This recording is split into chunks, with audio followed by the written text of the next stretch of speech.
Okay, hello everyone. I love this lesson. This is lesson 77. I am entitled to miracles. I am entitled to miracles. Before we get into this lesson, we have to deal with the judgments that we have around the word entitled. Typically, it comes with quite a bit of negative connotation. If you think back to the times in which you have judged someone else for feeling or acting entitled, it's not typically a good thing. It's usually, oh my goodness, this person thinks that they are entitled to this because the world should bend to their wishes. It's so selfish of them to just see themselves as entitled. I know I have felt this way about this word. I get it. So it's hard sometimes to give in or surrender to a lesson like this if you're not willing to deal with the judgments that you have around it and forgive those judgments. See them as misperceptions. So what if, rather than seeing entitled as a negative word, you see it in its original source, which is to have been granted a title. And that title that you have been granted is being a child of God.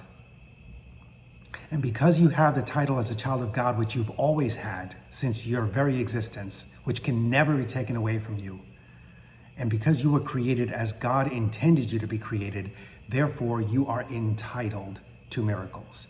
You deserve them. They are inherently yours without you needing to earn them or do anything for them. The other piece of this is the word miracles. There is no order of difficulty in miracles, also found early in the course, in the first couple pages of A Course in Miracles. There is no order of difficulty in miracles.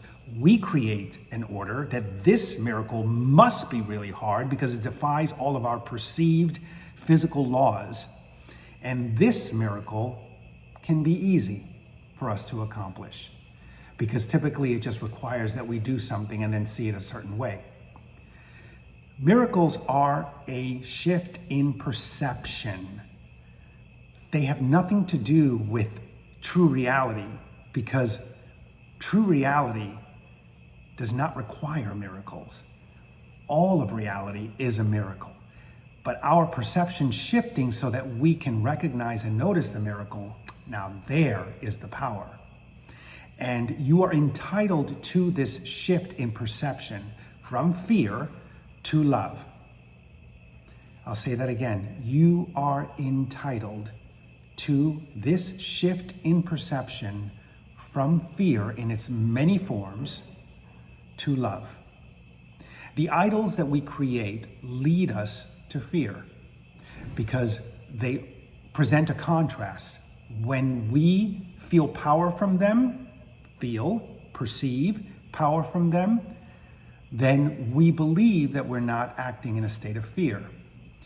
When these idols, this way of the power that we give to things, when we do not feel power, the value that we give to things, when we do not feel the value, then it engenders fear. So it's all in our minds. And what a miracle is within the context of A Course in Miracles is a shift in that perception, in the way you see things, and therefore how you feel and what you believe. It's always your choice. You see what you want to see. You think what you want to see. You believe what you want to believe.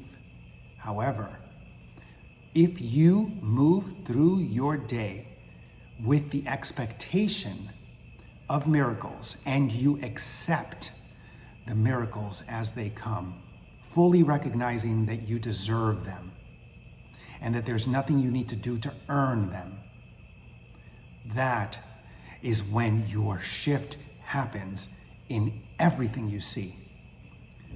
If you see one miracle, you see it all as a miracle.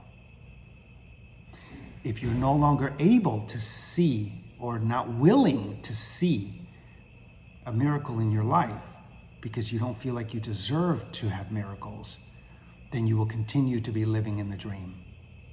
That's how you shift. Believe that you are entitled and then receive this gift, the gift of a miracle. So in this exercise, you would allow yourself in meditation, longer period, 15 minutes at a time, at least twice a day, or shorter periods throughout the day, to remind yourself that you are entitled to miracles. And if you have strong judgments against the idea that you could possibly be entitled because you do not believe that you have yet been forgiven, or have forgiven yourself, or have forgiven your world, then you set that aside and choose to believe anyway that you are entitled, because you are. That is lesson 77. Thank you, and we'll see you tomorrow for lesson 78.